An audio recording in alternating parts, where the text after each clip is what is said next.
Fun Time Kids Care. On the 25th of January 2015, Reddit user Disco Godfather 6922 made a post on the Salt Lake City subreddit that would start one of the biggest conspiracies in the platform's history. The post featured an image of a mysterious bright green building with little to no context. Its only identifying features were several signs that read Fun Time Kids Care, suggesting that the building might have once been a daycare center or at least pretending to be one. The title of the post read, "What's the deal with this place? Lived across the street from it for 5 years, never seen a kid there." At first glance, an abandoned daycare doesn't seem all that interesting, but something about this building felt off. There were details that didn't quite add up. The mismatch between the fresh-looking outside paint with old worn-out signs, and the oddly placed windows that appeared to be boarded up from the inside. These strange elements caught people's attention, and before long the post had gone viral across the internet. Then things got even stranger. A few days later, Disco Godfather visited the building again and described what they saw in a comment. "So I just came back from the place and found something in the back covered by a camo tarp. I then saw a Mexican man come out, pick something up, and go back inside. Earlier in the day I went there and saw a pizza guy trying to deliver a pizza to the place. He knocked and nobody came to the door. He left and I was about to as well until I noticed kids walking up to the door and trying to get in. Finally, an old Mexican lady opened the door and let them in. 5 years of living here, never saw a single person go in or out. Then in one day I see 4 people. Weird." And while some people joked about the building being the base of operations for Walter White from the popular TV show Breaking Bad, others took things more seriously. To them, this daycare looked like a money laundering front, or something far sinister like an organ harvesting operation. One person also pointed out the convenient timing of Disco Godfather seeing the 2 kids after their post went viral, stating, "Could still be a drug front, but perhaps due to the additional attention it's getting, they're bringing in some of their own kids to make the place look more convincing." But before Disco Godfather and the rest of the internet could find any concrete answers, a Reddit user by the name of Deathship advised them to stop looking into this place. Naturally, people wanted to know who this guy was. As Redditors began looking further into Deathship to understand their ominous warning, they made some interesting revelations. Deathship was a retired Air Force linguist who was fluent in 8 different languages and was also stationed in Area 51 at some point. If these credentials were true, it was possible that this mysterious building was affiliated with one of the 3-letter organizations like the DoD, FBI, and CIA. And if Deathship knew, that would explain his warnings telling Disco Godfather to back off. But things became even more terrifying when soon after Deathship's comment, Disco Godfather began receiving threats from other users. "Delete your posts and comments and stop making questions. First and last warning, we know who you are. If you must continue your search, try to uncover what you seek. Do not say I didn't warn you." Things like this are always run by dangerous people. Things got even more alarming when people found a link between the daycare and a shipping container from China. The bill listed 1,100 kilograms of plastic jewelry and 6,825 kilograms of football and soccer balls. This led many to believe that this daycare might be involved in human trafficking, pointing out that the weight didn't match what you'd expect from lightweight plastic items. Fortunately, all of these disturbing theories were discovered to be nothing more than conspiracies. The Utah Department of Health has official childcare licensing records indicating that Fun Time Kids Care is just a normal functioning daycare. A recent comment by Reddit user Baby Tears also confirmed this with a personal story which reads, "I know this post is old, but my dad actually went there as a kid. It's ran by a nice older lady.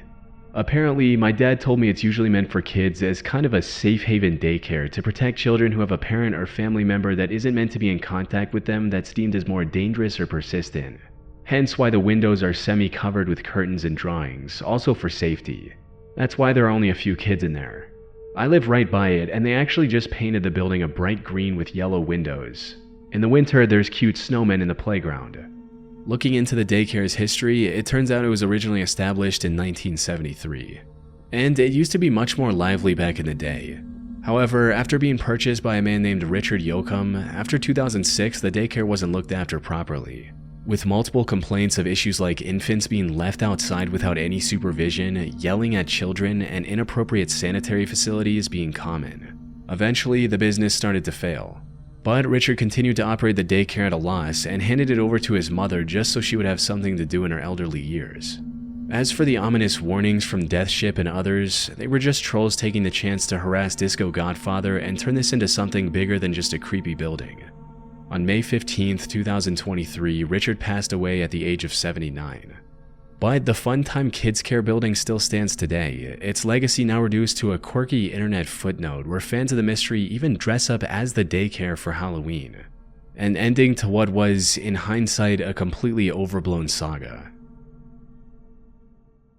Thank you to BetterHelp for sponsoring this video. For a lot of us, whenever the calendar ticks over to a new year, we get this sudden burst of motivation to better ourselves by going to the gym, eating better, making new habits, or something else. But it's no secret that almost no one ends up following through with these resolutions, which only makes us feel worse when the whole point of setting the goals was to do the opposite. Expectations to make immediate, dramatic life changes in 2025 can be overwhelming. Talking to a therapist on BetterHelp can help you break down vague feelings of being behind into specific, addressable concerns and develop tools to measure progress on your own terms. BetterHelp made starting therapy as easy as possible. All you have to do is fill out a questionnaire and you'll be matched with a therapist based on your answers in only a couple of days. But you're not locked in. If you feel your therapist isn't a good fit, for no extra cost, you can easily switch to another one of the 30,000 plus licensed professionals until you find someone that you resonate with. Using BetterHelp, you also get access to a journal for personal reflection, plus daily group sessions on a variety of topics. Users love BetterHelp. They have over 7,000 reviews and a 4.5 rating on Trustpilot, and it's obvious why. BetterHelp makes sure their therapists are well qualified, and if you have any questions, their customer support team is there to help as well. Start fresh any day of the year with BetterHelp. Click the link in the description or go to betterhelp.com/chillingscares and get 10% off your first month of therapy. 96.7 FM Strange Sounds.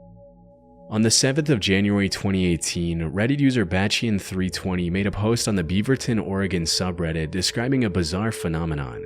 The post read, "Tune in to 96.7 if you are near Progress Ridge. Some weird shit is going on. Sitting in the car with friends, tune to 96.7 and I'm hearing weird repeating sounds and sometimes random people talking or saying random things. The sounds get more bassy and less bassy with some strange frequencies interrupting other ones. Someone please explain this." And while others initially dismissed it as nothing more than two dominant radio stations playing over each other, they quickly changed their minds after listening to the eerie broadcast themselves.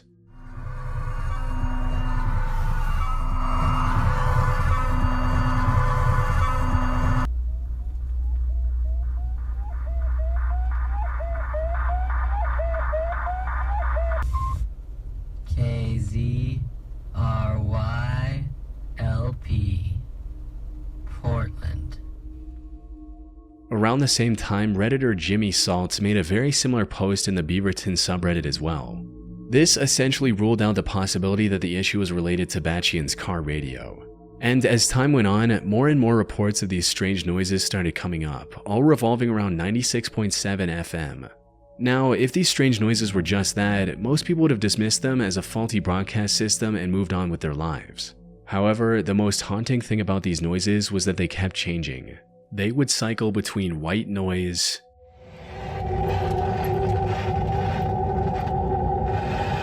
something resembling a very loud fan,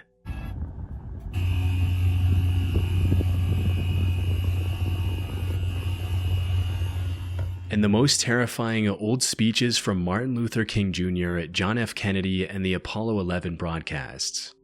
We're approaching the 60-second mark on the Apollo 11 mission.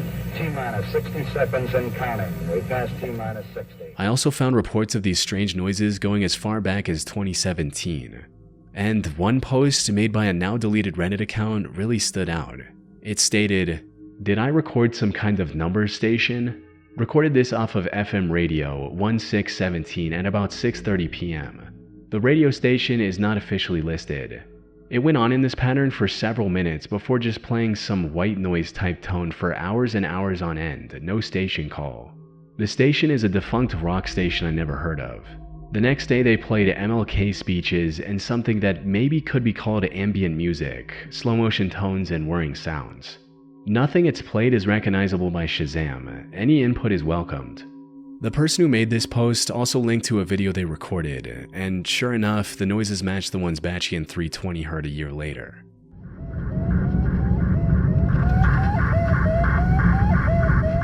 As far as I could tell, reports of these strange noises persisted until June 2018, only to disappear as suddenly as they emerged. This extended year-and-a-half-long timeline of these noises does negate the possibility of this being some troll hijacking the frequency.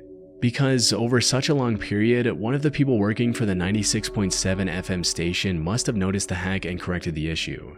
So if these noises weren't caused by a malfunctioning broadcast or a hack, then what were they? The only people who could prove these answers were those who owned and operated the station. And after going through one of the recordings of these noises, we can hear a distorted call sign of KZRYLP.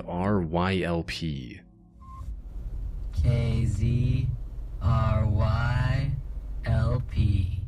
Looking up this call sign in FCC's public notice from August of 2018 reveals that this station is licensed to the Community Alliance of Tenants, which is a non-profit aimed at helping tenants know their rights. However, this revelation introduced more questions than it answered.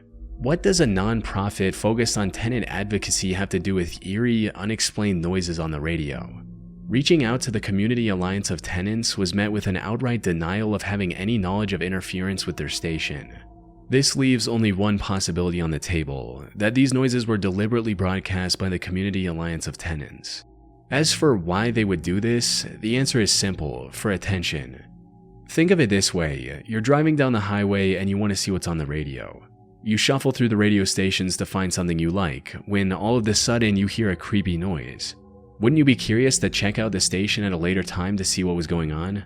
As the explanation goes, they were likely broadcasting these noises on off hours to build curiosity around their station, which otherwise covered boring talks about tenant rights.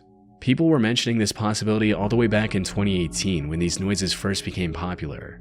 And while the Community Alliance of Tenants hasn't come forward with a confession, people on the internet are 100% convinced that they deliberately created this hoax for attention. However, 96.7 FM has since been replaced by a rap station. The Evil Farming Game. On the 1st of May 2016, Reddit user Sparta213 asked for help in finding a game similar to that of Harvest Moon, which is a cutesy farming game. However, this cuteness quickly turned into sheer horror as others read through the specifics of what Sparta was looking for. The post read, "I know almost nothing about this game. All I can remember is that it's kind of like Harvest Moon but with a dark twist. The game starts out with you and your wife. One night you get into a fight and you end up stabbing her to death.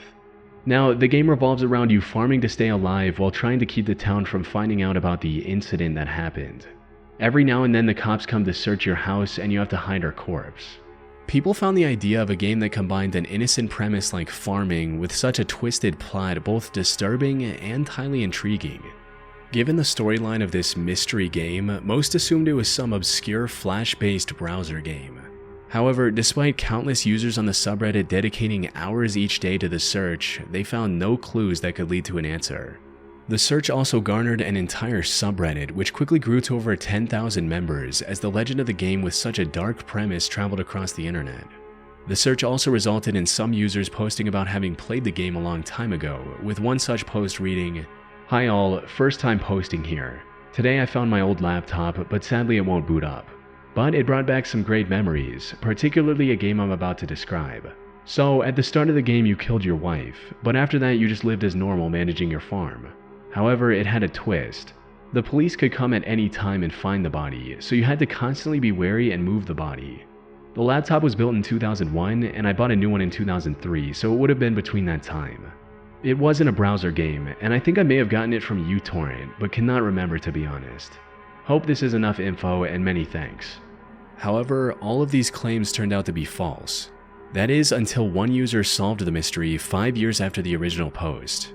According to him, Sparta likely saw this animation for a clip of YouTuber Varg Skeletor Joel, otherwise known as Vinesauce, and later misremembered it as an actual game. Honestly, you know what it sounds like? It sounds like Harvest Moon, but with, like, corpses. It sounds like... That'd be a fun game, just playing as Harvest Moon, but throughout all of the gameplay, you gotta hide a dead corpse. You know what? No. You know what it is?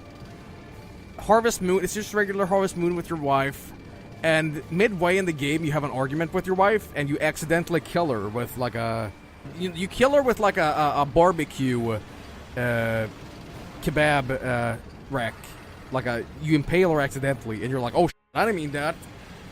And at the same time as you gotta like manage your farm, you know, raise your chickens and milk the cows, you also gotta like hide the body from the cops sometimes, from health security checks, and yeah.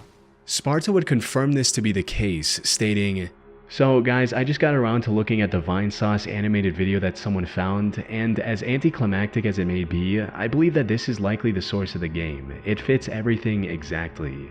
And I used to fall asleep all the time watching Vinesauce videos."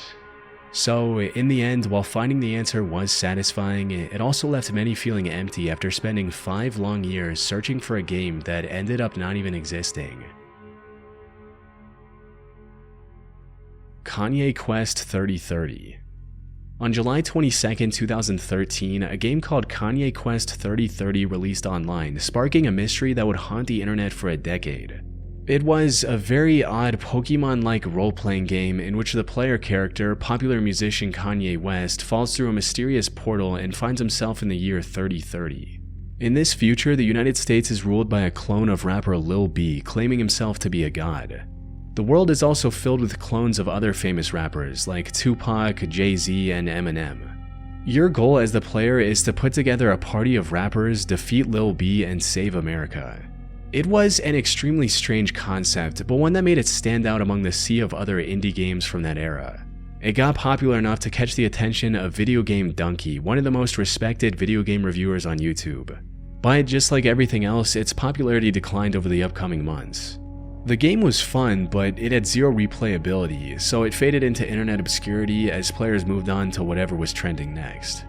However, what no one knew was that beneath its hip-hop inspired surface, the game was hiding a dark, unsettling secret. On January 28, 2015, an anonymous user made a post on Pastebin detailing the shocking discovery they had made while playing the game. The post was titled, "Kanye Quest, a front for Ascensionism." At one point in the game, an NPC asked the player, quote, "What do you want to do?" with a 6-letter blank space prompt to type your response. For fun, the user decided to type in "Ascend." Doing this completely changed the scene and revealed a previously unknown section of the game, with the player character turning into a white butterfly. Immediately after entering this new area, a text box appeared with a creepy message reading, "Congratulations, you have proven yourself to be an open-minded and curious thinker. We must apologize for deceiving you, but we can reveal that the game you are playing up until this point was a front constructed to protect what you are currently accessing. We must ask that you do not reveal this area to the public. If you believe that you may be prone to revealing information or do not wish to participate, please close this program immediately by pressing Alt F4 or selecting the No option when it appears. By selecting the Yes option, you agree to participate and not reveal information. Would you like to participate?" Here, selecting No would just close out of the game, but if you were to select Yes, the game would bring up an even creepier message reading, "The following is a thought exercise designed to help teach you something beneficial. By undertaking this exercise, you will hopefully be affected in a positive way. Due to the nature of the exercise, this something cannot be revealed immediately. This exercise may or may not be restricted to this software. It is important to remember that the purpose of this exercise is to benefit you. You will not be timed. We cannot provide any more information except that we wish you good luck. You may begin now. Welcome to your ascension." The game then presented you with a number of puzzles where you had to enter the right password to proceed. If you managed to successfully complete these puzzles, the game teleported you to a completely white room with a single computer. Clicking on that computer revealed the message, "Congratulations, you have ascended. Thank you for playing." However, this wasn't the true ending of the game, because after that, a final text box appeared, giving players yet another chance to type something. If they entered the word Micropia, the game revealed a disturbing message. "You have proven your worth once again. You have ascended. However, further ascension is always possible, and by selecting the Yes option, you agree to participate further and you grant us permission to interact with your possessions. Would you like to participate?" If you choose Yes, the message continued, stating, "Over the following 2-week time period, we will interact with you and your possessions in several ways. Keep an eye out, as some of these ways may be subtle. Others may not be. We may attempt to contact you directly. If we do this, we will attempt to notify you of our presence using a keyword. If you still consent to participation, please select the Yes option above. Do you wish to participate?" If you choose yes, one last time the game asks for your personal details, including your first name, last name, country, city, zip code, and house number. Once you entered this information, the game thanked you by name and told you to wait for further instructions. The repeated mentions of ascend throughout this section were a clear reference to Ascensionism, which is a cult based around the belief of reincarnation. So, was this game a recruiting tool for a mysterious cult? The only way to find out was to wait for the promised 2 weeks. But when no one was contacted after putting in their info, people on the internet began looking for the developer of the game. However, all they had to go on was a pseudonym, Phoenix. Further investigation into the game led to old posts on a now defunct forum called Unfiction, where users had once discussed an alternate reality game, or ARG, called Ascensionism. The creators of this ARG also had a PayPal link in their bio, and donating to it revealed the name of the creator, Nicholas Lyons. And while searching this name online didn't bring up much, it did reveal a Bandcamp account mentioning that Nick was signed to the label Ascensionism Records.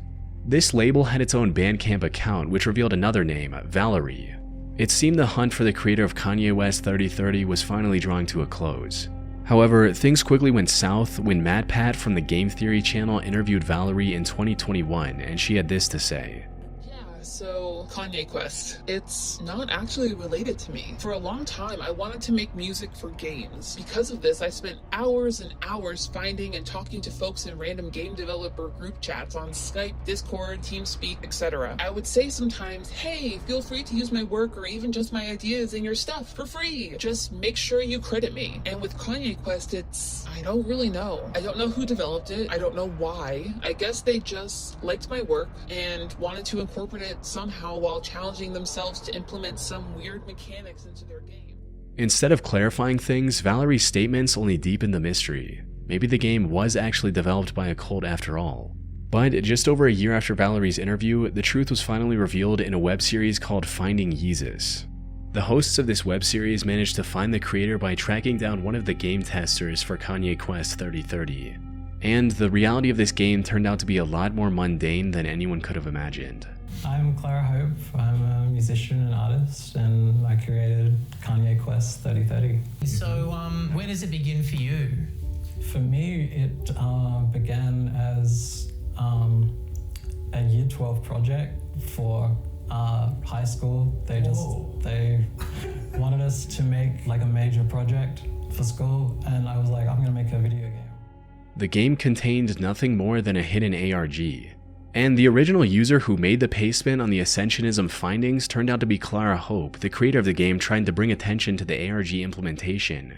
It was found that at no point was the game connected to the internet, so when you entered your personal details, it wasn't even going anywhere. It just goes to show how the internet's imagination and wild theories can transform something as ordinary as a high school final project into a decade-long cult mystery.